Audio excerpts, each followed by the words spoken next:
দিন কায়েমের ওয়াজ কোনোদিন করে না। যে ওয়াজ করলে লাউ কুমড়া কদু এরকম কিছু পাওয়া যাবে না, এরকম অনেক কিছু থেকে বঞ্চিত হবে, ওই ওয়াজ তারা করে না। বিভিন্ন ধরনের কাহিনী বলে এরাও কান্দায়, আমিও কান্দে, হুজুরও কান্দে। কিসের জন্য কান্দলো? ওয়াজের পরে তার মনে নাই, এই ওয়াজ করে চলে যায়। কিন্তু দিন কিয়ামের ওয়াজ করলে পরের বছর দাওয়াত পাইব না, এই জন্য সেই ওয়াজ করে না। আমার তো এই মাদ্রাসায় ছোটবেলা এখানেই হাফ প্যান্ট করে প্রথম আসছি, তারপরে ফুল প্যান্ট লুঙ্গিতে গেছি। কাজে আমি কইতেছি দাওয়াত না দিলেও সমস্যা নাই। একামতের দিন, দিনকে প্রতিষ্ঠা করার কথা এটা বলে না।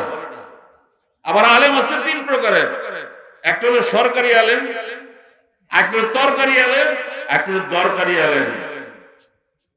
সরকারি আলেম তো বুঝেনি কি আলেম, কাবা শরীফেও সে উল্টা পাল্টা কয় যে এটার নামও নাকি কি বলছে, যাক আপনারা এই কইলেন আমি কইলাম।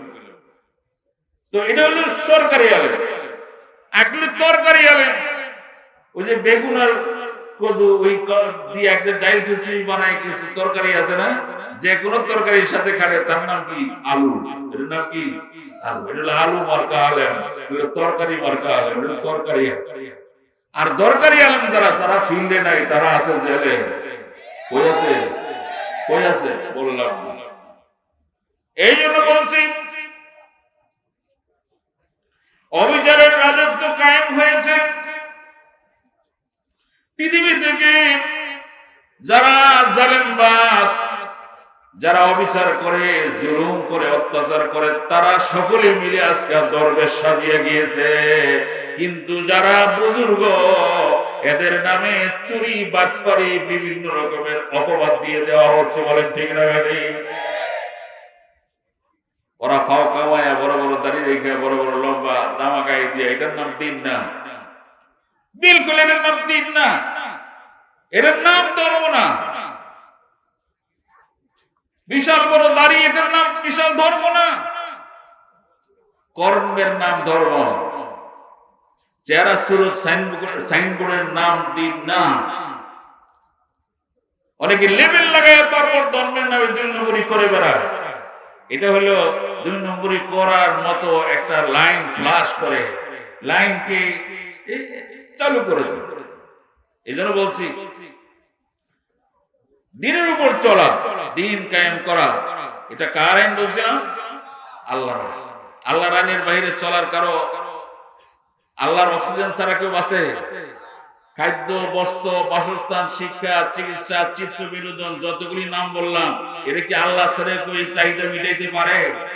তাহলে আল্লাহ যদি সবকিছু মিলাইতে পারে, আমাকে তৈরি করছে আল্লাহ, আমাকে সৃষ্টি করছে, পাঠাইছে, রাত বাঁচাইতে পারে, মারতে পারে, অক্সিজেন সহ সমস্ত খাদ্য 24 আওয়ার যা চাহিদা আমার সমস্ত কিছু পূরণ করতে পারে। এখন তিনি সবকিছু দিতে পারলেন, তাহলে তিনি কি আমার চলার মতো কোনো গাইডলাইন দিতে পারেন না? এবং সেটা মানা কি আমার জন্য উচিত না? আল্লাহ এখানে বানায় ছেড়ে দিছে, আর বস্তায় বস্তায় খাবার দিয়ে দিচ্ছে, খেয়ে দে পশু, এই বিভিন্ন জীব জানোয়ারের মতো তুমি শুধু বড় হইবা, বিয়ে শাদী করবা, বাচ্চা জন্ম দিবা, কয়দিন পরে মরে যাবা, এই জন্য তোমাকে দুনিয়াতে পাঠানো হয়। দায়িত্ব দিয়ে খলিফা করে বানানো। কোরআনে কারিমে, আল্লাহর কোরআনে একটা আয়াত দিয়ে আল্লাহ বলছেন, আল্লাহ রাব্বুল আলামিন কোরআনে কি ইরশাদ করেন এইভাবে, শারা লাকুম মিনাদ-দীন মা ওয়াসা বিহি নূহা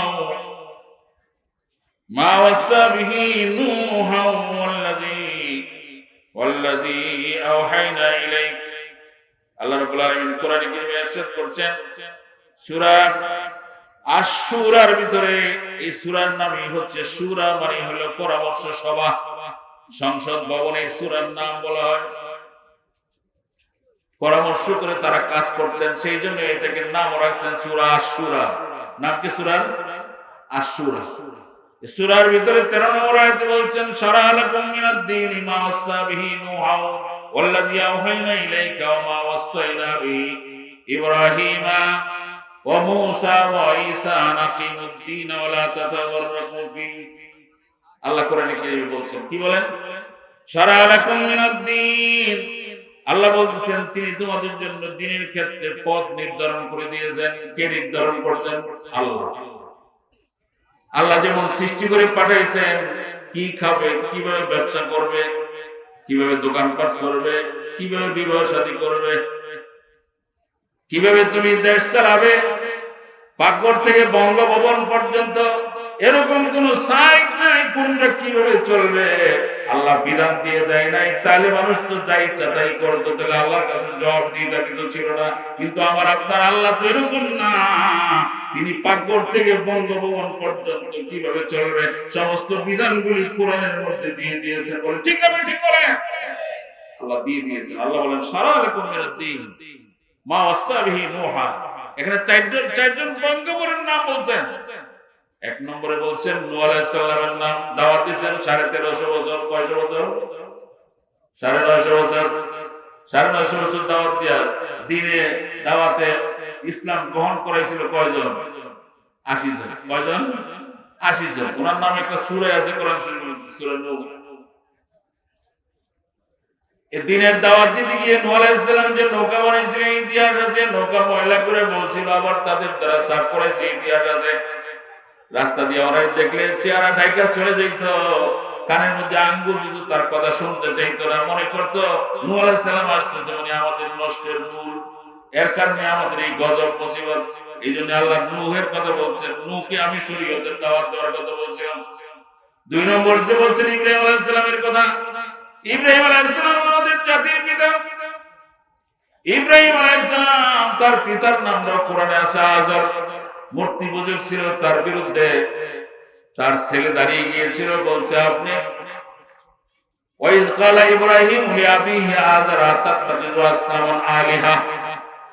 ইব্রাহিম আলাইহিস সালাম বলতেছেন বাবা আমি আপনাকে দেখতে পাচ্ছি, ইন্নী আরাকা ওয়া কওমাকা ফী দালালিন মুবিন। আপনি তো এরকম জিনিসের উপাসনা করছেন, এই জন্য আমি আপনাকে দেখতে পাচ্ছি আপনি প্রকাশ্য গোমরাহির মধ্যে লিপ্ত হয়ে গেছেন।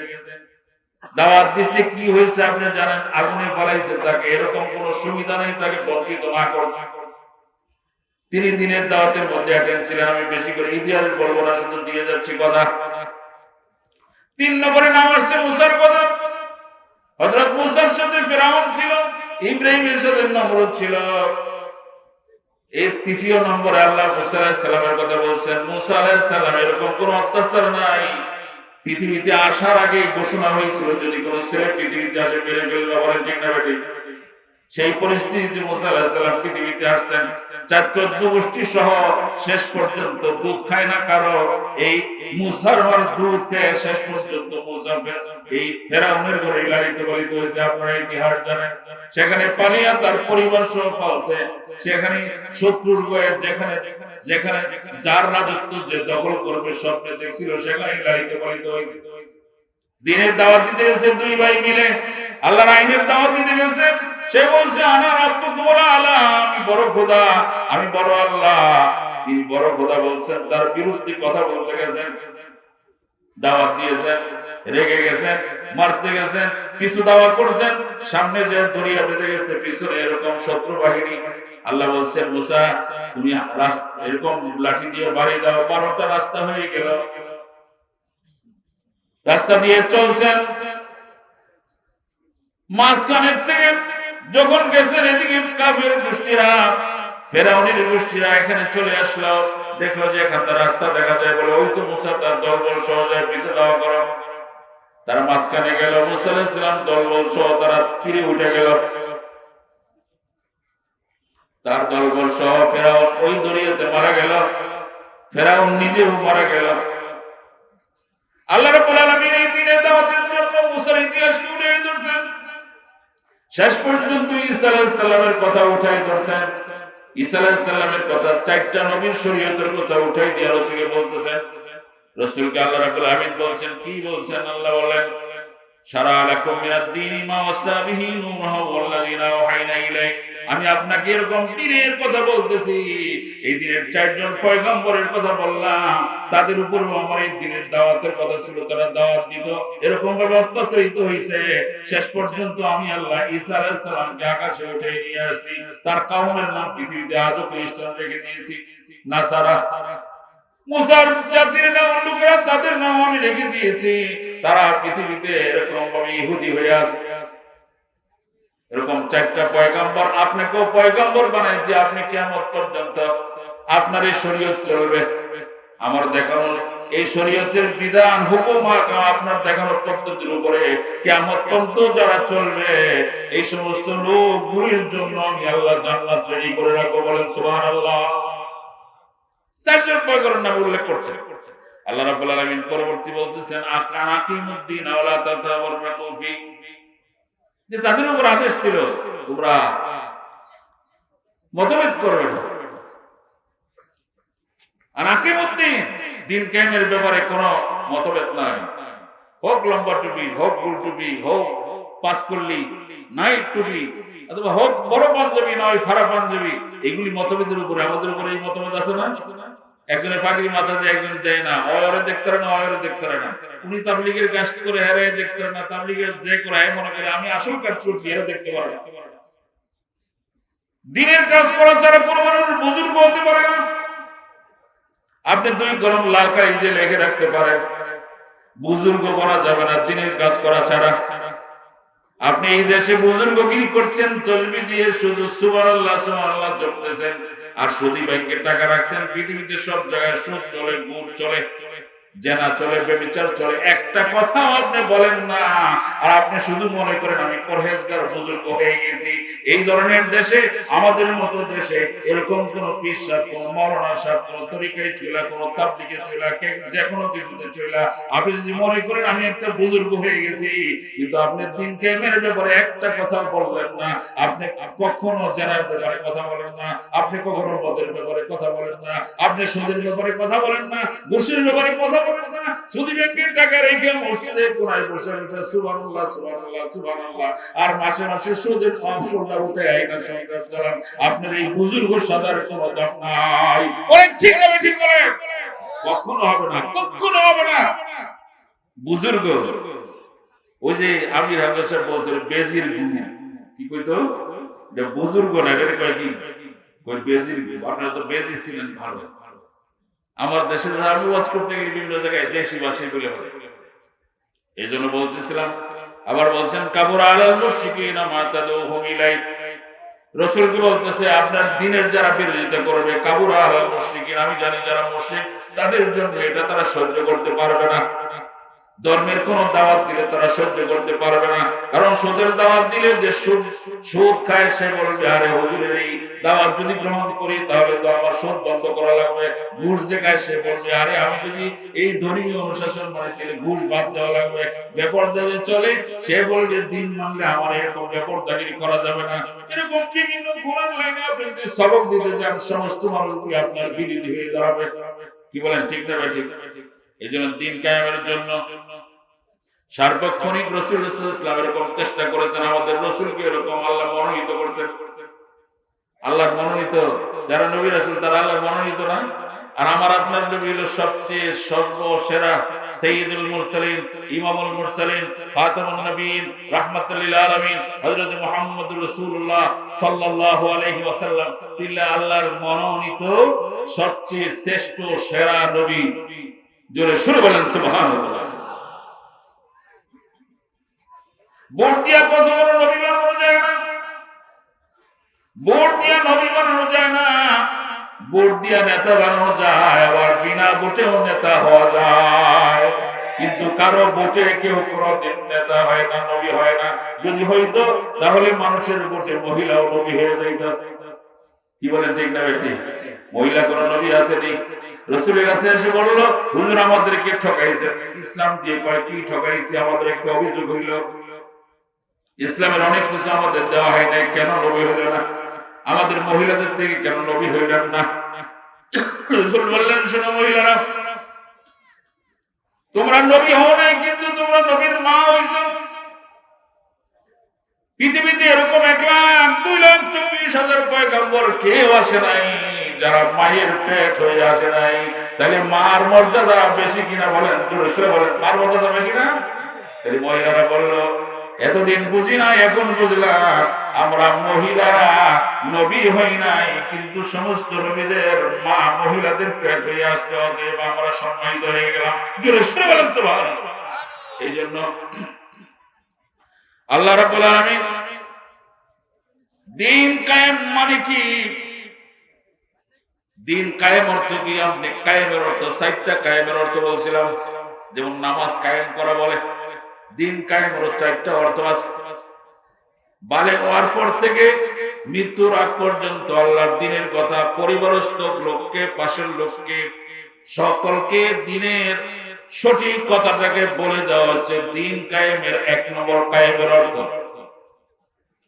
2 নম্বরে যেমন নামাজ কায়েমের অর্থ ছিল জামাতে নামাজ পড়া, ঠিক দিন কায়েমের 2 নম্বর অর্থ হলো ঐক্যবদ্ধভাবে থাকতে হবে। ওয়াতাসিমু বিহাবলিল্লাহি জামিআও ওয়ালা তাফাররাকু।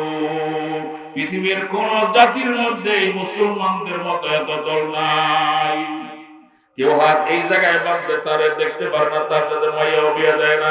কেউ এই জায়গায় বাঁধবে, সে আরেকজনের দেখতে পারে না। কেউ আমিন বলে চলে, তারে দেখতে পারে না। একজন লম্বা টুপি মাথায় দেয়, সে গোল টুপি ওলা তারে দেখতে পারে না। 5 কুলি লম্বা টুপি দেখতে পারে না। কারো দাড়ি লম্বা দাড়ি ওলারে দেখতে পারে না। আপনি জানেন রাসূল সাল্লাল্লাহু আলাইহি বলেছেন, ইয়াকুমুল হাসাদ ফাইনাল হাসাদ ইয়াকুলুল হাসানাত কামা তাকুরুন নারুল হাতাব। আমরা নামাজ পড়তেছি ঠিক, কিন্তু নামাজ পড়লাম এক ইমামের পিছনে, পরে দেখবেন এক গ্রুপ বারান্দা ওই পাশে বসে, আরেক গ্রুপ বারান্দা ওই পাশে বসে। নামাজে কি শিখাইলো? ইক্তেদি বি হাযাল ইমাম, এখানে কোনো দলাদলি নাই, সবাই এক ইমামের পিছনে ইক্তেদা করছে। নামাজের পরে একজন গেছে গাছ বসে, আরেকজন গেছে গাছ সরমনায়, আরেকজন তাবলীগের কিতাব নিয়ে বসছে, আরেকজন বলে আমি কোনো দল করি না, আমি এই দল, এরকম দেখেন ভাগ হয়ে গেছে। নামাজে কি করছিল? ইক্তেদি বি হাযাল ইমাম। ইসলাম নামাজে অনেক কিছু শেখায়। ওয়াতাসিমু বিহাবলিল্লাহি জামিআ, আল্লাহর হুকুমকে তোমরা মেনে নাও, এখানে কোনো মতানৈক্য চলবে না, এখানে কোনো মতভেদ করবে না, এই সমস্ত দ্বীনের আমলগুলির ব্যাপারে কোনো মতভেদ রাখবে না। আজকে আমাদের মধ্যে আমাদের অনৈক্যের কারণে সবচেয়ে বেশি আমাদেরকে ধাক্কা দিয়ে ফেলে দেওয়া সম্ভব। কি বলে, ঠিক না বেটি? আমাদের ঐক্য নেই, ঐক্য নাই সামান্য কিছুর থেকে। এই কিসের জন্য আমিন জোরে বললো? আরে দেখতে পারে না এর সাথে মাইয়া বিয়া দেয় না, অথচ তার পাশের কাতারে দাঁড়াইছে, এ সুদের ব্যবসা করে চলে, এর কিন্তু সালাম দেয় আগে। ওই ঘুষ খায়, তারা সালাম দেয় আগে। ওই হারাম খুন, তারা সালাম দেয় আগে। আল্লাহ কোনো বিরোধ করে না, একমাত্র আমিন জোরে আসতে জন্য তার সাথে সালাম দেয় না, কালাম দেয় না, দাওয়াত দেয় না, মাইয়া বন্ধু বিয়ে দেয় না। এগুলি ইসলামে পাঠ্য করার কোনো সুযোগ নাই। রাসূল এইভাবে করছে, সেইভাবে করছে, আমিন জোরেও বলছে, আসতেও বলছে। আপনি এটার জন্য এখানে মতভেদ লাগাই দিলেন। ইসলামে মতানৈক্য করা, কখনো মতভেদ করা যায়? দ্বীনে মতানৈক্য তৈরি করছি আমরা নিজেরা। এই জন্য আমাদেরকে কত পদে ভাগ করে, ওই ভাগ করে রাখা সুবিধা। এতে একজন আরেকজনকে হিংসা করে প্লাস মাইনাস সব ইবাদতগুলি জায়গায় ফেলিস। রাসূল সাল্লাল্লাহু আলাইহি ওয়াসাল্লাম বলেছেন, ইয়াকুমুল হাসাদ ফাইনাল হাসাদ ইয়াকুমুল হাসানাত কামা তাকুরুন নারুল হাতাব। এই যে একজন আরেকজনকে হিংসা করার কারণে ইবাদত যা করছিল সব জায়গায় প্লাসে মাইনাসে মাইনাস হয়ে গেছে। কারণ রাসূল বলতেছেন, চুলার আগুন যেমন লাকড়িগুলি যারা শেষ করে দেয়, ঠিক তদ্রূপ মনে রেখো তোমার সমস্ত আমলগুলি, নেক কাজগুলি, এই হিংসা, একজন একজনের দলাদলি দেখতে পারো, তার নামে বদনাম করো, এই জন্য তোমার আমলগুলি জায়গায় শেষ, প্লাসে মাইনাসে মাইনাস, কোনো কিছুই থাকে না। এই জন্য বলবো, দ্বীন কায়েম করা মানে হলো কোরআন কায়েম করা। দ্বীন কায়েমের মানে হলো কোরআন কায়েম হওয়া। দ্বীন যেখানে কায়েম নাই, কোরআন কায়েম নাই। কারণ দ্বীনের সংবিধানের নাম হচ্ছে কি? বলেন কি? দ্বীনের সংবিধানের নাম হচ্ছে কোরআন। দ্বীন যেখানে কায়েম নাই, সেখানে কোরআনও কায়েম। আর কোরআন যদি কায়েম না থাকে, তাহলে মানুষ ঈমানদার থাকতে পারে না। দ্বীনের কোন বালাই নাই। একজন আরেকজনকে বেঈমান বলে বেড়ায়, সে নিজেও জানে না সে কতটুকু ঈমান আছে কি নাই। কারো ঈমানের পাঞ্জেগানা পড়াইয়া এশরাকা ওয়া বিল এরকম তাহাজ্জুদ পড়ে, এশা পড়ে, আওয়াবিন পড়ে, চাষ পড়ে, জাওয়াল পড়ে, কত ধরনের নামাজ পড়ে, তার ঈমান তাকে কত মজবুত করছে। কারো ঈমান কারো তিরুক্ত পড়ায়, কারো ঈমান দুইুক্ত পড়ায়, কারো ঈমান একুক্ত পড়ায়, কারো ঈমান শুধু এরকম ভাবে তাকে নিয়ে শুধু জুমার দিনে পড়ায়, আর কারো ঈমান শুধু জানাজা পর্যন্ত নেয়, তার ঈমান জিরো মার্কা ঈমান। এই জন্য ঈমান দিয়া এরকম ভাবে কোরআনের আয়াত দিয়ে যদি আপনি আল্লাহর আইনকে না মেনে আপনি ইমানদার হিসেবে দাবি করেন, যেখানে আল্লাহর আইন নাই, কোরআন নাই, হাদিস নাই, এখানে নিজেকে ইমানদার বাবার কোনো সুযোগ নাই। ঠিক কি বলে? ইমানদার হওয়া যায়, কারণ আল্লাহর আইন নাই তো কোরআন নাই, আর কোরআন যেখানে নাই এখানে আপনি বলবেন যে আমি ইমানদার, আমি মুমিন, হবে না। ইসলাম শব্দের অর্থ হলো আত্মসমর্পণ। কিসের কাছে? আল্লাহর হুকুমের কাছে, রাসূলের সুন্নাহর কাছে। আল্লাহর হুকুমের কাছে, রাসূলের সুন্নাহর কাছে আত্মসমর্পণ করা। পরিপূর্ণরূপে ইসলামে যুক্ত হবে। আল্লাহ কোরআনে বলছেন, ইয়া আইয়ুহাল্লাযীনা আমানু দুখুলু ফিস-সিলমি কাফা, তোমরা ইসলামের মধ্যে পরিপূর্ণ ঢুকো। একটা সাপ সারাদিন, রাসূল আবার হাদিস বলছেন, একটা সাপ সারা রাত আদার খাইছে, সকালে তার গর্তের ভিতরে ঢুকছে, তার অর্ধেক রয়েছে বাহিরে, অর্ধেক গেছে গর্তের ভিতরে। তখন এক কৃষক যাইতেছে খেতে, দেখেছে সাপ অর্ধেক বাহিরে অর্ধেক ভিতরে, এখন ফাজল ছিল হাতে, গর্তের থেকে পিড়ানো শুরু করছে, বাইরে পুরা সাপটারে পিড়ায় মেরে ফেলছে। ঠিক কোন মুসলমান যদি ইসলামের মধ্যে পরিপূর্ণ না ঢুকে, শয়তান তখন এই কৃষক যেমন সাপের লেজটা ধরে টেনে এনে পুরা তাকে মেরে ফেলে। যদি কেউ ইসলামের পরিপূর্ণ না ঢুকে, কিছু মরে তো কিছু মরে না, তাহলে ঠিক তেমনি ভাবে ওই শয়তান তাকে ঈমান হারা করে এই পৃথিবী থেকে, তাকে দ্বীন হারা, ঈমান হারা, কোরআন হারা, হাদিস হারা, এরকম শরীয়ত হারা করে তারপরে তাকে জাহান্নামী করে বিদায় করে দেয়। যেমনি ভাবে কৃষক সাপটাকে মেরে তারপরে ফেলায় দেয়। যদি শুনে বলেন ঠিক না ঠিক? এই জন্য ইসলামে পরিপূর্ণ ঢুকতে হবে। কিছু মানবেন, কিছু মানবেন না, এটা মানার কোনো সুযোগ নাই। সাপ যেমন গর্তে পুরা ঢুকলে নিরাপদ, আমি আপনি ঠিক ইসলামে পরিপূর্ণ ঢুকার মাধ্যমে নিরাপদ। কিছু বিধান মানবেন। আল্লাহ কোরআনে বলছেন, আবাতুমিনুনা বিবাদিল কিতাবি ওয়া তাকফুরুনা বিবাদ, ফামা জাযাউ মান ইয়াফআল যালিকা ইল্লা খিজুন ফিল হায়াতিদ দুনিয়া ওয়া ইয়াউমাল কিয়ামাতি ইউরাদ্দুনা ইলা আশাদ্দিল আযাব। যারা কিছু মানবে, কিছু মানবে না। আপনি একটা বিবাহ শাদীর দিকে তাকিয়ে দেখেন, মোল্লা মুন্সির কাজ শুধু হিজাব কবুল আর একটু দোয়া করা, আর এটার আগে যে গেছে আংটি দিছে একটা অনুষ্ঠান, মেহেন্দি লাগাইছে একটা অনুষ্ঠান, হলুদ লাগাইছে একটা অনুষ্ঠান, নাচছে একটা অনুষ্ঠান, পরের দিন বউয়ের ঘরে উঠাইব। সাধারণত আমরা দেখি নতুন ঘর করলে কি করে, হুজুরে একটু দোয়া করায়। পরের দিন যেই ঘরে বউ আনবে, ওই ঘরের ভিতরে আগের দিন রাত্রে সারা রাত এরকম ডামডুম পিজায় এরকম ভাবে গান বাজায়, মনে হয় যেন বিল্ডিংটা ভাঙা পড়ে যাবে। বলেন ঠিক না ভাই? আজীবনের জন্য একটা সংসার করবে, আর দোয়া করার দরকার ছিল, দোয়া করা নয়। আপনি হিসাব করে দেখেন এর মধ্যে শরীয়ত কতটুকু, আর শরীয়তের বাইরের আল্লাহর আইনের বিরোধিতাটা কতটুকু। শরীয়ত মানছেন কতটুকু? শুধু ইমাম সাহেব বলছে অমুকের ছিল, অমুকে এত টাকা দেড় মহর ধার্য করে প্রস্তাব করাইছে, তুমি কি রাজি? কয় হ্যাঁ আমি রাজি, কবুল। এসে শোনাইছে, কবুল, তারপরে একটু মোনাজাত হয়েছে, শেষ। কিন্তু এটার আন্ডারে অনিসলামী, ইসলামের বাহিরে বেদাতি, শিরকি, কুফরি, এরকম কত কাজের ভিতরে ঢুকে গেছে। তাহলে যেখানে কিছু ইসলাম থাকবে, কিছু থাকবে না, এরকম ইসলামের কোনো দাম।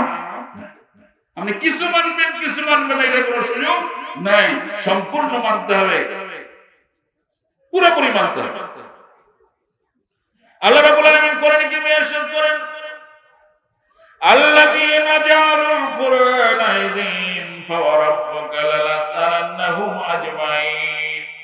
যারা আমার কোরআনকে এরকম ভাবে খন্ড খন্ডে বিভক্ত করবে, একটু আয়াত মানবে আর একটু মানবে না, কিছু মানবে কিছু মানবে না, এরকম যারা করবে, আল্লাহ বলেন ফাওয়ারাব্বিকা, আমি আমার রবের কসম করে বলি, আল্লাহ নিজের তার বরত্বের রবের কসম করে বলতেছেন, লানাসআলান্নাহুম, লামে তাকিদ নুনে তাকিদ দার ফেলে মুস্তাকবিল মারুফ যারা সরফ মুনসাবির কিতাব পড়ে মাদ্রাসায় তারা জানবে এখানে আল্লাহ লামে তাকিদ নুনে তাকিদ দার ফেলে মুস্তাকবিল মারুফ তাকিদ দিয়ে বলছেন আবার তার নামের কসম করে বলছেন যারা ইসলামের দ্বীনের বাহিরে ইসলামের শরীয়তের বাহিরে ইসলামের হুকুমতের বাহিরে যে যত কাজ করে বেড়াবে তাকে সকলকে আমি কিয়ামতের দিন ওই কাজের জন্য জিজ্ঞাসাবাদ করব।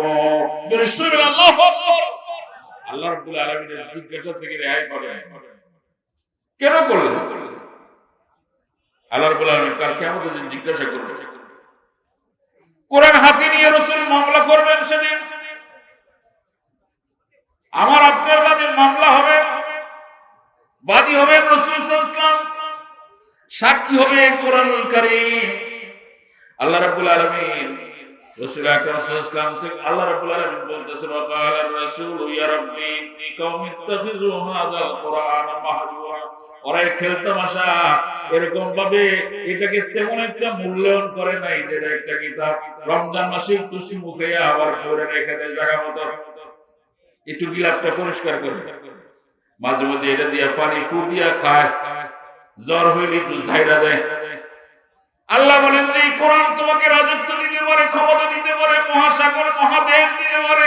তুমি এই কোরআনের কাছে যাইয়ে একটু মাথা ব্যথা রসুন চাও, এই কোরআন এই দ্বীনের গ্রন্থের কাছে তুমি যাইয়া সামান্য কিছু একটু পেট ব্যথার জন্য যারা চাও একটু যার চাইতেছ লামাক্কান্নাহুম ফিল আরদি, ওই যে কোরআন তোমাকে পৃথিবীতে এরকম ক্ষমতা দিতে পারে, মুলুক দিতে পারে, রাজত্ব দিতে পারে। যাদের এক হাতে কোরআন ছিল আর এক হাতে তারা এরকম ভাবে তরবারি ছিল, এরকম ভাবে তারা দিনের পর দিন দিনের মধ্যে আল্লাহর দ্বীন কায়েম করতে যে এরকম আচরণ তারা মানুষের সাথে প্রদর্শন করেছেন। দলে দলে লোকেরা এরকম ইসলামের মধ্যে ঢুকে গেছেন, তারা দ্বীনের পথে কাজ করেছেন। আর আমরা যে কাজ করে বেড়াচ্ছি আল্লাহ রাব্বুল আলামিন কোরআন কারীমে ইরশাদ করছেন যে আমরা কোরআনকে ভাগ করে দিচ্ছি, কিছু অংশ লুকাইতেছি, কিছু অংশ বলতেছি। এই জন্য রাসূল সাল্লাল্লাহু আলাইহি ওয়াসাল্লাম তার একটা হাদিসের মাধ্যমে বলছে কাল কিয়ামতের দিন আল্লাহর কাছে রাসূল যে মামলা করবেন সেখানে এটাও তিনি করবেন যে না মামলায় আল্লাহ রাব্বুল আলামিনের কাছে বলা হয়েছে আল কোরআন হুজ্জাতুল লাকা ওয়া আলাইকা, এই কোরআন আমাদের কারো পক্ষে কারো বিপক্ষে। হুজ্জাতুল লাকা ওয়া আলাইক, কারো পক্ষে কোরআন দলিল হয়ে যাবে, কারো বিপক্ষে কোরআন দাঁড়িয়ে যাবে। কোরআনকে সে তেলাওয়াত করছে খালি ফজিলতের আশায়, কিন্তু কোরআনকে আল্লাহ ফজিলতের আশায় পাঠায় নাই। ইসলামী আইনের কথা আল্লাহ 550 আয়াতের ভিতরে বলছেন। বলেন কত আয়াতের মধ্যে? 550। নামাজের আয়াত কয়টা? 81টা। কয়টা?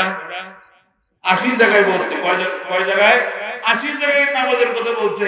আর দ্বীন কায়েমের জন্য, দ্বীনের ইকামতের দ্বীনের জন্য কোরআন শরীফে আল্লাহর আইনের জন্য 550 বেশি আয়াত আছে। আলেম ওলামা হাফেজদেরকে জিজ্ঞাসা করা যায়। 550 বেশি আয়াত আছে কোরআনে ইসলামী আইনের জন্য, ইসলামী শাসন ব্যবস্থা কায়েমের জন্য, আল্লাহর আইন পৃথিবীতে প্রতিষ্ঠার জন্য। এটার জন্য একবারও মাথা ব্যথা কোনদিন শুনছেন বা মাথায় নিছেন? শুধু এইটুকু মাথায় আছে কোরআনে আল্লাহ রাব্বুল আলামিন 80 বার বলছেন নামাজের কথা, আকিমুস সালাত আকিমুস সালাত। দ্বীন কায়েম হইলে নামাজ কায়েম হবে, নামাজ কায়েম হইলে দ্বীন কায়েম হবে না। কথাটাকে বুঝা দেখেন কি বলছে। দ্বীন কায়েম হলে নামাজ কায়েম হয়ে যাবে, রোজা কায়েম হয়ে যাবে, হজ কায়েম হয়ে যাবে, যাকাত কায়েম হয়ে যাবে, পর্দা কায়েম হয়ে যাবে, ইনসাফ কায়েম হয়ে যাবে, জুলুম বিদায় হয়ে যাবে। এরকম ভাবে সমস্ত বদ-দ্বীনি বেহায়াপনা সব বিদায় হয়ে যাবে যদি দ্বীন প্রতিষ্ঠিত হয়ে যায়। বলেন ঠিক না বেঠিক? আরো জোরে বলেন ঠিক না বেঠিক? বলেন দ্বীন কায়েম হলে সব ঠিক হবে, কিন্তু দ্বীন যেটা মূল ওইটাকে আমি ঠিক না করে আমি তার উপসর্গ নিয়ে টানাটানি করছি যে আনুষঙ্গিক বিষয়গুলি, নামাজ দিয়ে দ্বীন কায়েম হবে না। দ্বীন কায়েম হইলে সবাই নামাজি হয়ে যাবে। বলেন ঠিক না বেঠিক? এই জন্য এই কোরআন নিয়ে কাল কিয়ামতের দিন রাসূল মামলায় দাঁড়ায় যাবে। কোরআন আমার আপনার বিপক্ষে যদি চলে যাবে সাক্ষী দিবে, তাহলে মনে করেন কোরআনের সাক্ষী দুনিয়ায় যারা সাক্ষী দেয় মিথ্যা সাক্ষী, সাক্ষীরও পরকালে যে জাহান্নাম হওয়ার চান্স আছে, কারণ মিথ্যা সাক্ষী দিয়ে অনেকের বাজায় দিবে না, এরও জাহান্নামে যাওয়ার ভয় আছে। কিন্তু কোরআন যেখানে আপনার বিরুদ্ধে সাক্ষী হয়ে দাঁড়াবে, রাসূল যেখানে মামলার বাদী হয়ে যাবে, আমার আপনার বিরুদ্ধে এখানে যারা আছে আইন করছেন, এই মামলায় আমরা কখনো খালাস পাবো না। অতএব এখনো সাবধান হওয়া দরকার, এখনো সাবধান হওয়া দরকার।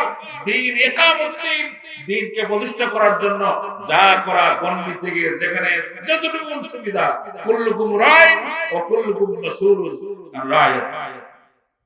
আমার যতটুকু আমার পাওয়ার চলে ততটুকুর মধ্যে আমাকে এই কথাগুলি বলে দিতে হবে। এটা আমার কাজ, আমার পরিবার থেকে আরেকজন শিখবে। রাসূল অস্ত্র দিয়ে ধর্ম প্রচার করে নাই, রাসূল সাল্লাল্লাহু আলাইহি ওয়াসাল্লাম তার ব্যক্তিত্ব দিয়ে ধর্ম প্রচার করেছেন।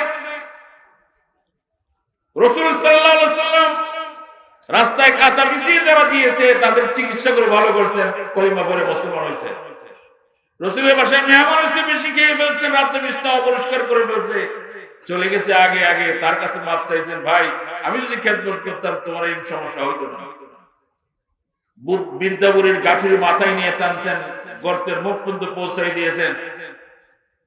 এই ব্যবহারের কারণে শেষ পর্যন্ত বুড়িও ইসলাম ধর্ম গ্রহণের মুসলমান হয়েছে। বুড়ি রাসূল থেকে প্রমাণিত। কিন্তু আমার আপনার আচরণের দ্বারা, আমার আপনার দ্বীনের আখলাকের দ্বারা কেন আরেকজন মানুষ আমার আপনাকে ঘৃণা করে? কাজেই আল্লাহর দুনিয়াতে আল্লাহর আইন বাস্তবায়ন করা, যদি আল্লাহর আইন বাস্তবায়ন না হয়, আমি যদি না মানেন তাহলে কি শাস্তি হবে? আল্লাহ কোরআনে কারীমে বলেছেন, ইন্নাল্লাযীনা কাফারু বিআয়াতিনা সাওফা নুসলিহিম নারা। আল্লাহ তাআলা বলেন, যারা আমার আইনকে অস্বীকার করবে, আমার আইনকে মানবে না, আমি তাকে জাহান্নামের আগুনের মধ্যে জ্বালাবো। তারপরে বলছেন, নাজিজাত জুলুদুহুম কুল্লামা নাজিজাত জুলুদুহুম বাদদালনাহুম জুলুদা। যারা এতে গেলে চামড়াটা পুড়ে যাবে, আবার সাথে সাথে চামড়াটা এরকম করে দেব। এরকম ভাবে তার উপর অগণিত অসংখ্য এরকম দিন বছর এরকম করে তার উপরে আযাব চলতে থাকবে। যারা কি করবে না? আল্লাহর আইনকে মানবে না। আল্লাহর আইন তো কোরআন গ্রন্থ। এই যে বলছে যারা না মানবে আমি তাদের জাহান্নামে ঢুকবো। যেমন কাফেররা বলতো, ওয়াকাল্লাযীনা কাফারু লা তাসমাউ লিহাযাল কুরআন ওয়ালগাউ ফি লাআল্লাকুম তাগলিবুন, যে তোমরা কোরআন শুনো না। কোরআন যখন পড়া হতো তখন তারা দপ বাজাইতো, হট্টগোল করতো যে কোরআনের আওয়াজ যেন তাদের কানের মধ্যে না যায়। কারণ কোরআনের আওয়াজটা এরকম ছিল, ওমরের মতো কাটটা কাফির কি কোরআনের আওয়াজ দিয়া তার কানের মধ্যে কোরআনের এই বুঝ জানায় যে আল্লাহ অন্তরীণ পরিবর্তন করিয়া শেষ পর্যন্ত যে ওমর রাসূলকে মারতে গিয়েছিল, ইসলাম ধর্ম গ্রহণ করে ইসলামের 2 নম্বর খলিফা সবচেয়ে গরম ছিলেন ওমর। এরকম ওমরের মতো খলিফা আল্লাহ বানাই ইসলামকে উপকৃত করছেন। বলেন সুবহানাল্লাহ। কোরআন, অতএব কোরআন তো মানুষের সবচেয়ে বেশি দ্বীনের মধ্যে চলার হাতিয়ার হচ্ছে কোরআন। আপনি একটা টিভি কিনেন, একটা মোবাইল কিনেন, একটা ক্যাটালগ দেয় কি দেয় না? কিভাবে চালাইবেন দেয়।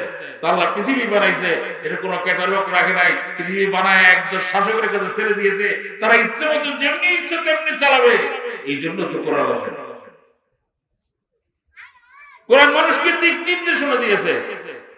আল্লাহ রাব্বুল আলামিন কোরআনে কারীমে বলছেন, ইন্নাল্লাযীনা কাফারু বিআয়াতিনা লাহুম আযাবুন শাদীদ ওয়াল্লাহু আযীজুন যুল ইনতিকাম। সূরা আলে ইমরানে আল্লাহ বলছেন, আমি তো কঠিন শাস্তি দেব।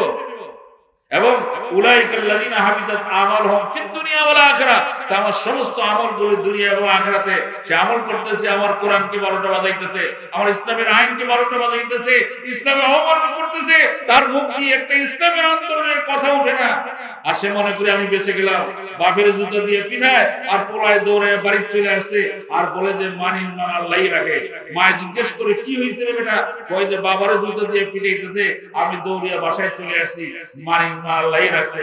আপনি বলেন বাপের জুতো পিঠা খায়, পোলায় দৌড়ে বাসায় এসে কই মানি মান আল্লাহ রাখছে।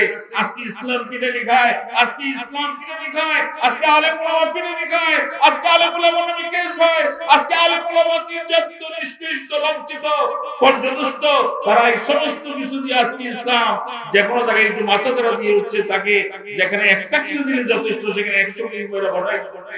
তারপরে আমি একটা কথা বলি না, আর আমি বলি মানিক মালালাই রাখছে।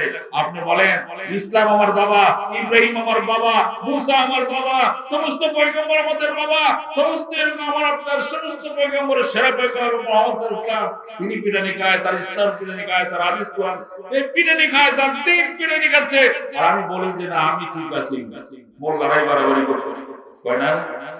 তারা খালি আমগো ফুটা দেখে, বুঝেন না? জাজুর নাকি শুয়ে বলে তোমার পাছার মধ্যে ফুটা, তোমার পাছার মধ্যে সেদা, কি করে?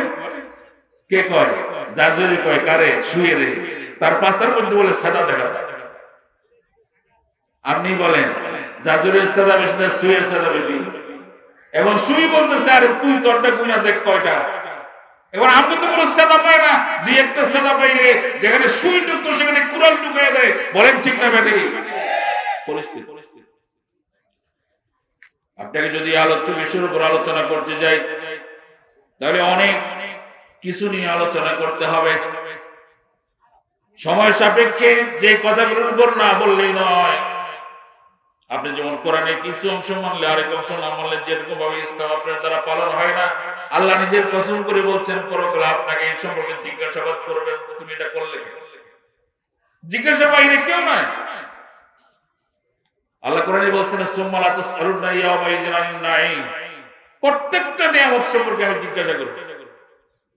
এই কোরআন নিয়ামত, পৃথিবীর সব কিছুর সাথে তোমার লাইন প্রতিষ্ঠা হইল, তোমার বাড়ির সাথে ডিশের লাইন ফিটিং হইল, তার কত সুন্দর করে জয়েন দিয়ে গেল, কিন্তু তোমার জিন্দেগীর লাইন যদি কোরআনের সাথে কখনো জয়েন না থাকে, হাদিসের সাথে জয়েন না থাকে, রাসূল তো সেই বলছে আমি দুইটা জিনিস থেকে যেই দিয়েছি এর সাথে তোমার লাইন ফিটিং করো। যদি এই দুইটার সাথে তোমার লাইন না থাকে, হাজারো কিছুর সাথে তোমার লাইন থাকে, তাহলে তুমি কখনো নাজাতের আশা করতে পারো না। লান্তাদিল্লু মা তামসসাকতুম বিহিমা, তুমি পর্যদস্ত, পরাজিত, লাঞ্ছিত, অপমানিত হবে না। আজকে পৃথিবীতে যত দোষ, মন্দ দোষ, যত দোষ হয় সব মুসলমানের, কি বলেন ঠিক না বেটি? আর কারো কোনো দোষ নাই, সব দোষ করে কারা? মুসলমান। পায়ে পাড়া দিয়ে ঝগড়া লাগে। আল্লাহ রাব্বুল আলামিন কোরআনে কারীমে ইরশাদ করছেন, যেটা শুরুতে বলছিলাম, আইয়াউমা আকমালতু লাকুম দীনাকুম ওয়া আতমামতু আলাইকুম নি'মাতি ওয়া রাদিতু লাকুমুল ইসলাম দীনা। আল্লাহ বলেন আমি আজ থেকে ইসলামকে পরিপূর্ণতা দান করলাম, দ্বীনের পরিপূর্ণতা সাধন করে দিলাম। রাসূল যখন বিদায় হজ্জের ভাষণ দিচ্ছিলেন, ১৬ লক্ষ সাহাবীর উপস্থিতিতে তিনি বলছেন আমি কি আমার দ্বীনের পরিপূর্ণ দায়িত্ব তোমাদের কাছে পৌঁছাতে পেরেছি? সমস্ত জনগণ বলছে হ্যাঁ আপনি পৌঁছাতে পেরেছেন। তখন বলে তোমরা সাক্ষী থাকো, আল্লাহ রাব্বুল আলামিন তোমাদের জন্য রাদিতু লাকুমুল ইসলাম দীনা, ইসলামের কিছু বিধিবিধানের উপর আল্লাহ তোমাদের উপর সন্তুষ্টি নির্ধারণ করে দিয়েছেন। সেই বিদায় হজ্জের ভাষণে যে দুইটা জিনিসের কথা বলছেন, তার পাশাপাশি ইসলামকে তথা ইসলামিক জীবন ব্যবস্থাকে, ইসলামিক আইনকে রাসূল আকরাম সাল্লাল্লাহু আলাইহি ওয়াসাল্লামের হাদিস দিয়ে, আল্লাহর কোরআন দিয়ে আমার আপনার জন্য বাধ্যতামূলক করে দেওয়া হয়েছে। ইসলামে আইন প্রতিষ্ঠা করা ফরজ, নামাজ যেমন ফরজ, দ্বীন কায়েম করা ফরজ, রোজা যেমন ফরজ, দ্বীন কায়েম করা ফরজ। নামাজের ব্যাপারে যদি কোরআনে ৮০ বার এসে থাকে, দ্বীন কায়েমের ব্যাপারে কোরআনের মধ্যে আল্লাহর আইন ৫৫০ আয়াত দিয়ে আল্লাহ বর্ণনা করে দিয়েছে। বলে আল্লাহু আকবার বলে। কাজে আমি বলবো আল্লাহ রাব্বুল আলামিন কোরআনে কারীমে বিভিন্ন জায়গায় ইরশাদ করেছেন, মানুষ বর্তমানে বুঝে না দ্বীন কোনটা বেদিন কোনটা। দ্বীন যদি কায়েম হয়ে যেত তাহলে ফরজটা ফরজের মতো হয়ে যেত। দ্বীন যদি কায়েম থাকতো, ফরজ কি ফরজের গুরুত্ব বুঝতো, নফল কি নফলের গুরুত্ব বুঝতো। দ্বীন প্রতিষ্ঠিত নাই বইলা মানুষ নফলকে বেশি গুরুত্ব দিতেছে, ফরজকে গুরুত্ব দিতেছে না। কি বলেন ঠিক না বেটি? এক লোক শুনছে পাগড়ি বেঁধে নামাজ পড়লে ১ রাকাতে ৪০ টাকাতে সওয়াব হয়। কি শুনছে? পাগড়ি বেঁধে নামাজ পড়লে ১ রাকাতে ৪০ টাকাতে সওয়াব হয়। এখন পরনের লুঙ্গি খুলে পাগড়ি বেঁধে ফেলছে, ওদিক দিয়া সোনার বাংলা সব দেখা যাইতেছে। যেটা কেন হইল, সে তো মনে করছে পাগড়ি বানলে যদি 40 জন সওয়াব হয়, পাগড়ি বানলে কিন্তু সুন্নতের মদ কাটা না, এটা মুস্তাহাব, এটা মুস্তাহাব মুস্তাহাব হবে। এখন সে শুনছে 1 রাকাতে 40 রাকাতের সওয়াব হবে, এখন তার ফরজের খবর নাই, নিচের লুঙ্গি খুলে পাগড়ি বেঁধে ফেলছে। দিন যদি সত্যিকারের কায়েম থাকতো কখনো এরকম হতো না। কি বলে ঠিক না ভাই? এরকম ভাবে শুনছে যে তাকবীরে উলা ধরলে 1 রাকাতে 40 রাকাতের সওয়াব হবে। মসজিদে গেছে, যাই দেখেছে নামাজ শুরু হয়ে গেছে, এখন তাকবীরে উলা ধরবে। সে মনে করলো আমি যদি তাকবীরে উলার সাথে নামাজ না ধরি তাহলে তো 1 রাকাতে 40 রাকাতের সওয়াব পাবো না। ওযু করতে গেলে নামাজ চলে যাবে, আবার 40 রাকাত চলে গেল। অতএব এক কাজ করি, আগে নামাজ পড়ে নিই, তারপরে ওযু করে নিব। কারণ আমি যদি ওযু করতে যাই তাহলে তো আমি নামাজের তাকবীরে উলা পাবো না। কি বলেন, এরকম হিসাব করে না? এরকম হিসাব করে ওযু বাদ দিয়ে আসে নামাজ পড়ে বলাইছে। ওযু করা তার ফরজ ছিল। দিন যদি সত্যিকারের মানুষ বুঝতো, দিনের আমল যদি বুঝতে পারত, তাহলে কখনো এরকম হতো না। এক ব্যক্তি মদ খাইতেছে, মদ খাইতে গিয়া মুখটা উঁচা করে ধরে তারপরে মদ খাই গ্লাস দিয়া। একজনে জিজ্ঞেস করতেছে, কই আপনি মদ এরকম মুখটা উঁচা করে ধরে রাখলেন কেন? খাইতেছেন তো মদ, তাহলে মুখ উঁচা করে ধরলেন কেন? কই যে এই জন্য ধরেছি, মুখের মধ্যে যদি মদ লাগে তাহলে মদটা তো মাকরুহ হয়ে যাবে। আপনি বলেন মদ খাওয়া কি হারাম না? বর্তমানে পৃথিবীতে অবস্থাটা দিন কায়েম না থাকার কারণে মানুষ এখন ওই যে কইলাম কত আগে, এখন ওই যে আসল গিরি কই নকল গিরি। আমি যে আজকে আসল কথা বলতে যাই তাহলে আপনি আমারে খারাপ বলেন, কারণ কি দিন প্রতিষ্ঠা নাই। এখন সে মদ খাইতেছে, মুসুসা করে রাখছে, তার খাদেম জিজ্ঞেস করে এরকম করলেন কেন? আরে বেটা, যদি মদ এরকম মদের মধ্যে যদি মোষ লেগে যায় তাহলে এটা মাকরুহ হয়ে যাবে, এই জন্য আমি হারাম খাইতেছি, এরকম মাকরুহ থেকে বাঁচতেছি। কি বলেন, এরকম আছে না? নফল পড়তেছে, ফরজের খবর নাই। অনেকে দেখেন বলে আর একটু বিচারা নামাজ হয় না, এই নাই না সেই হয় না, এটা করে সেটা করে অনেক কিছু। অথচ আপনি হিসাব করে দেখেন, সে সারাদিন কমপক্ষে 10টা হারামি লিপ্ত, সারাদিন কমপক্ষে সেরকম ভাবে ফরজ কতগুলি বাদ দিতেছে, আরেকটা নফল লিয়া কি মুস্তাহাব লিয়া টানাটানি করতেছে। এটার লেগে একজন আরেকজনের সাথে রিসের্চ করতেছে, অথচ ফরজ তার প্রতি। সমস্ত মানুষ দিন কায়েম দরকার কেন হয়? আমি যে দিন কায়েম করব, কি দরকার? করলে কি হবে, না করলে কি হবে? দিন কায়েম হলে মানুষ আমার রাসূল মডেল হয়ে যাবে, মুহাম্মদ রাসূলুল্লাহ সাল্লাল্লাহু আলাইহি ওয়াসাল্লাম মডেল হবে। আর দিন যদি কায়েম না থাকে তাহলে পিশাব খানকা এগুলি মডেল হয়ে যাবে। কি বলে? দিন যদি কায়েম থাকতো, রাসূলের সুন্নাহ কায়েম হতো, আল্লাহর ফরজিয়াত কায়েম হয়ে যেত, রাসূলের সুন্নাহ কায়েম হয়ে যেত।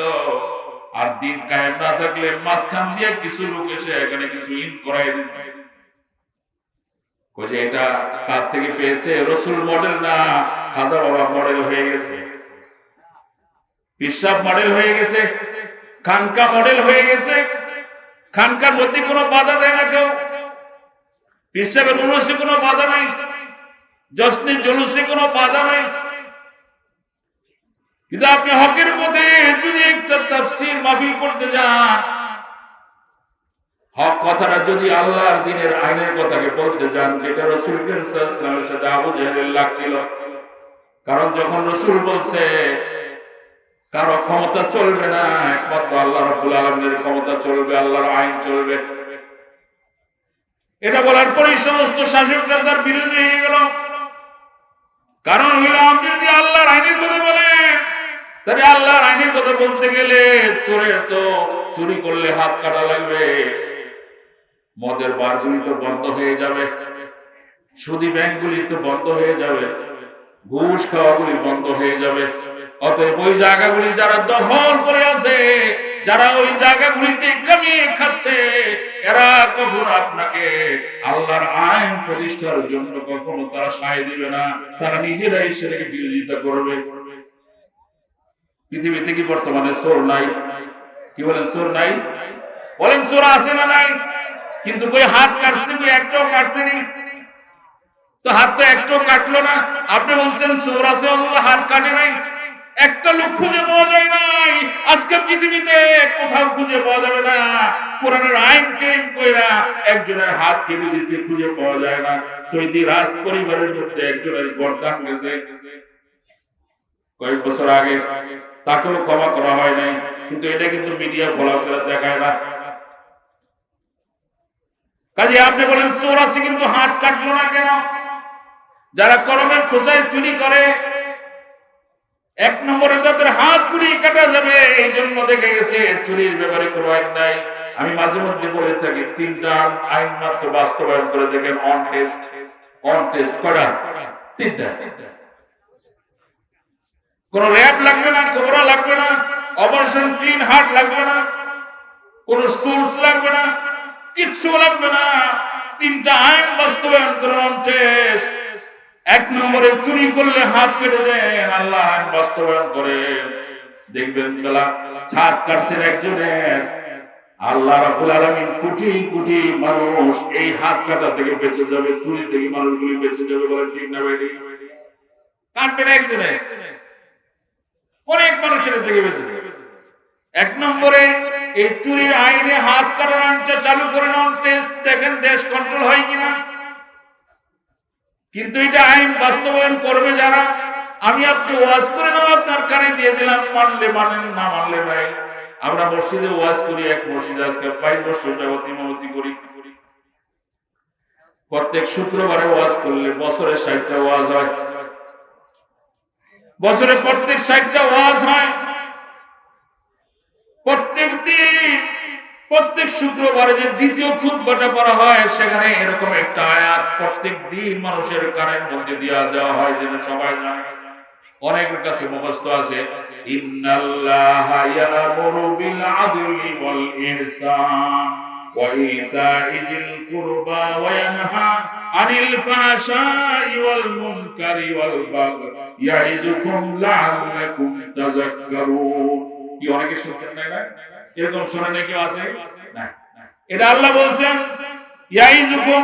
আমি তো ওয়াজ করতেছি, মাওলানা আবুল হোসেন ওয়াজ করছে, কিছুক্ষণ পরে আরেকজন ওয়াজ করবে। আল্লাহ বলে ইয়াইযুকুম, আমি নিজে ওয়াজ করতেছি। আল্লাহ কোথাও এরকম বলেন না। আল্লাহ বলে আমি ওয়াজ করতেছি প্রত্যেক শুক্রবারে তোমার কানে ওয়াজটা পৌঁছাই দেওয়ার জন্য, লাআল্লাকুম তাযাক্কারুন। আর আমি আশা করতেছি তুমি এটাকে গ্রহণ করবা। কি ওয়াজ? ইন্নাল্লাহা ইয়ামুরু বিল আদল। আমি আল্লাহ আদেশ করছি যেন ন্যায় নীতি প্রতিষ্ঠা করা হয়, ওয়াল ইহসান, এবং সকলের প্রতি দয়ালুতা দেখানো হয়।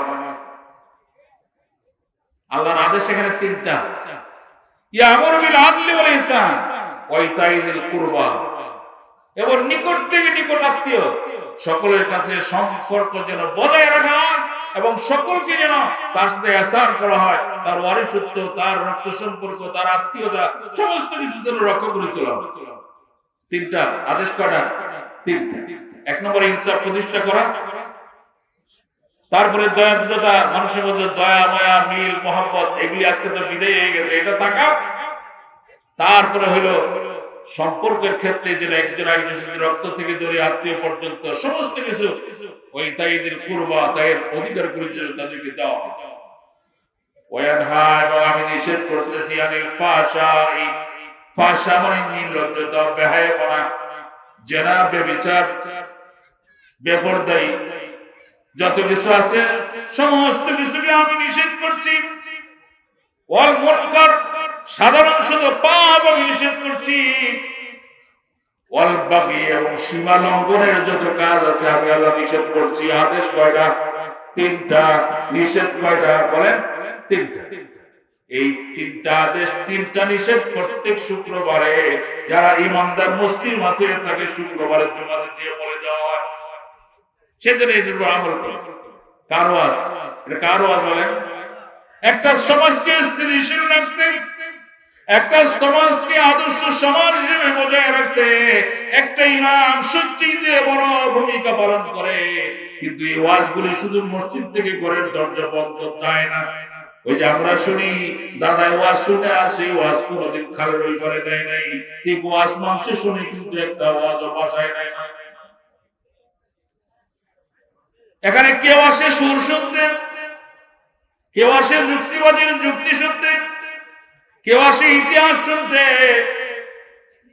নিয়ত কারো সহি নাই।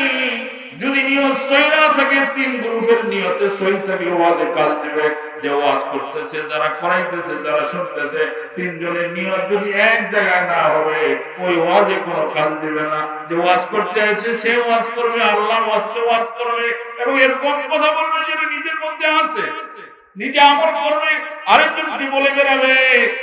এবং সেখানে যদি এরকম নিয়ত থাকে, এবার ভালো করে করে যে আগের বছর যদি দাওয়াত দেয়, তার এই নিয়তে বরকত হবে। যারা শুনতে আইছেন তারা মনে করছে হুজুরে বলতে থাকুক, আমি আমল করব না।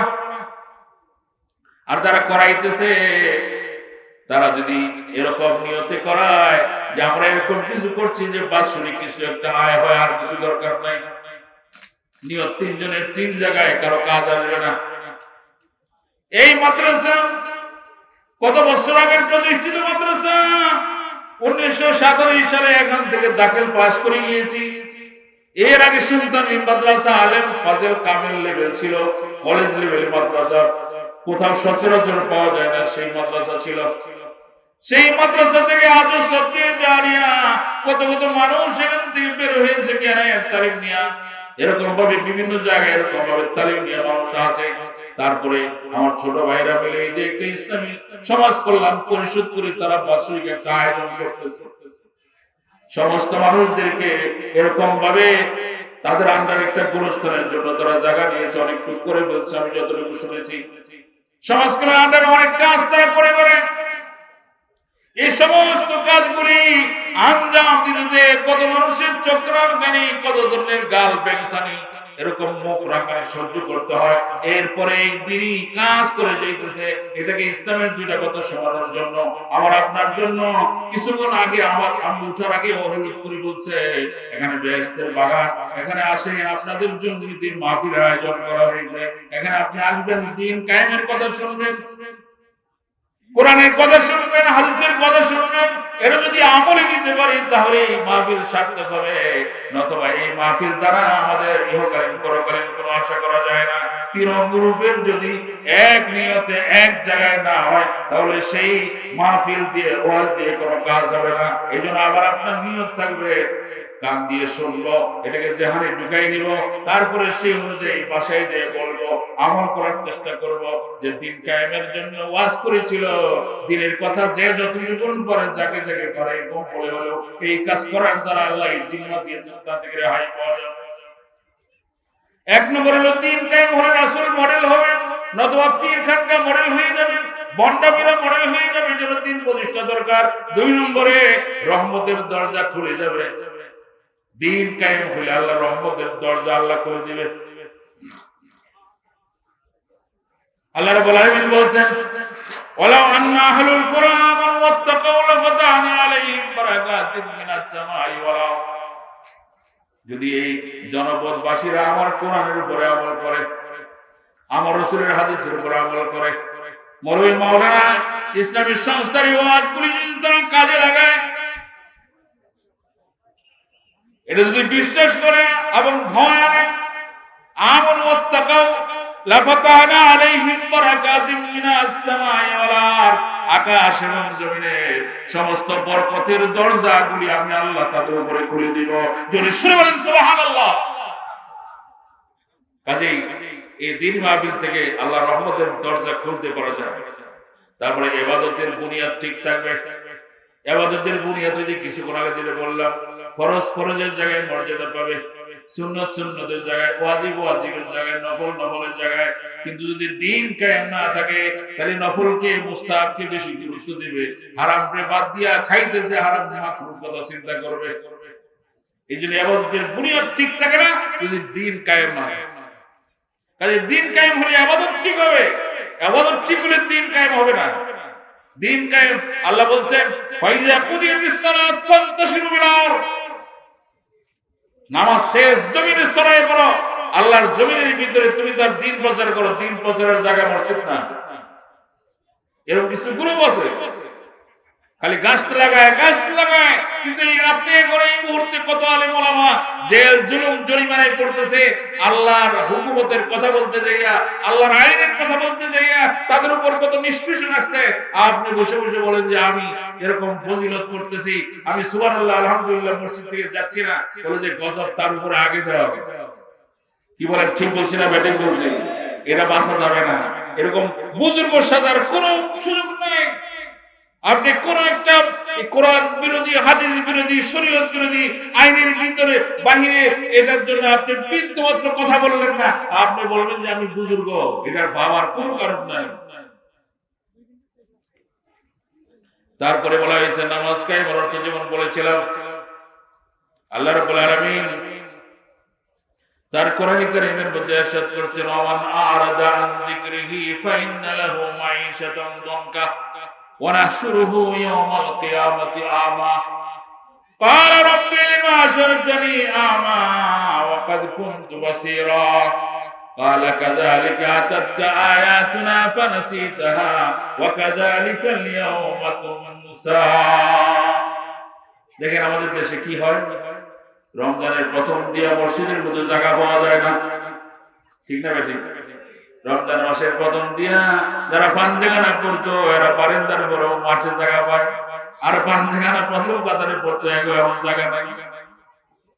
দিন যত বাড়তে থাকে মসজিদে তত কমতে থাকে, বলেন ঠিক না বেঠিক বলেন? আবার সবে বরাতে সবে কদরে যে একটা চাপ মারে, আবার একটা চাপ মারে সবে কদরে যে। এটা কেন হয়েছে? এটা তো এই জন্য হয়েছে, রমজান মাস যদি অতিবাহিত হয়ে যায়, ঈদের দিন ঈদের নামাজের পরে জোহরের নামাজে আর মুসল্লি খুঁজে পাওয়া যায় না। কি বলে, ঠিক না ঠিক? আল্লাহ বলেন ওমান আরাদা আন যিকরিহি, একটা মাস দাঁড়িয়ে উপোস লাগাও নাই, একটা মাস রোজাও ছাড়ো নাই, নামাজও ছাড়ো নাই, ঈদের চাঁদ উঠে গেছে পরে ঘরের মধ্যে এরকম বেনশু লাগাই দিছ, বিল্ডিং সহ কাঁপাইতেছ, আর সেলুন মোলায় সারা রাত্রি সেলুন খুলে বসে থাকে, সারা মাস যে দাড়িতে আসে নাই, এখন ওই রমজান মাস গেছে গা, ঈদের চাঁদ উঠছে, ওই চাঁদ রাতে ওই চাঁদ রাতে যায় দাড়িগুলো সব সাইজা করে ঘরে যায় যে রমজান আইছিল দিন মানছিলাম, রমজান চলে গেছে আর দিন মানা দরকার নাই। কি বলে, ঠিক না বেঠিক? এরকম অবস্থা দেখেন যে মানুষ। আল্লাহ বলছেন ওমান আরাদা আন যিকরি ফাইন্না লাহু মাঈশাতান দানকা, সারা রমজান ইবাদত করেছে, আজকে ওয়াজ মাহফিল আসছে, সুন্দর ইবাদত শুনেছে, ওমান আরাদা আন যিকরিহি, আগার আগামী কালকে থেকে কয়দিন পর থেকে যারা আমার জিকির থেকে বেগে যাবে, যারা আমার শরণ থেকে বেগে যাবে, কোরআন থেকে বেগে যাবে, হাদিস থেকে বেগে যাবে, ফাইন্না লাহু মাঈশাতান দানকা, মাঈশাতান মানে দাম্পত্য জীবন। আল্লাহ বলেন আমি তার দাম্পত্য জীবনের মধ্যে এরকম দুঃখ কষ্ট ক্লেশ দিয়ে দিব। কি করলে? আল্লাহর দিন থেকে, আল্লাহর আইন থেকে যদি কেউ ভেঙে যায়, আল্লাহর আইনকে যদি কেউ বৃদ্ধাঙ্গুলি প্রদর্শন করে, এই বৃদ্ধাঙ্গুলি প্রদর্শন করা হইতেছে কি হইতেছে না? এখন যদি আমি বলি তাহলে আপনি গরম হয়ে যাবেন, আর গরম হয়ে গেলে আরো উপরে গরম হয়ে যাব, এর উপরে গরম হয়ে যাবে, যদি কই না আল্লাহর আইনের বিরোধী এরকম হচ্ছে কি হচ্ছে না? হচ্ছে কি হচ্ছে না? কাজেই আল্লাহর আইনের বিরুদ্ধে আল্লাহ বলতেছেন তোমাদের উপর গজব কেন? ওমান আরাদা আন যিকরিহি, তোমরা যদি আমার শরণ থেকে, আমার ইবাদত থেকে যদি তোমরা দূরে ভেগে যাও, ফাইন্না লাহু মাঈশাতান দানকা, আমি তোমার দাম্পত্য জীবনের মধ্যে অসুখী করে দিব, দুঃখ দিব, ক্লেশ দিব, নির্যাতন দিব, এরকম ভাবে তোমার পর্যদস্ত করব, তোমাকে শরণার্থী বানাবো, তোমাকে এরকম ভাবে ভূমিহীন বানাবো, তোমার এরকম ভাবে এরকম এই যারা রোহিঙ্গা আছে ওদেরকে কি বলে? ওদেরকে কি বলে? শরণার্থী বলে। এরকম তোমরা হয়ে যাবে যদি আমার হুকুম থেকে বেঁচে যাও।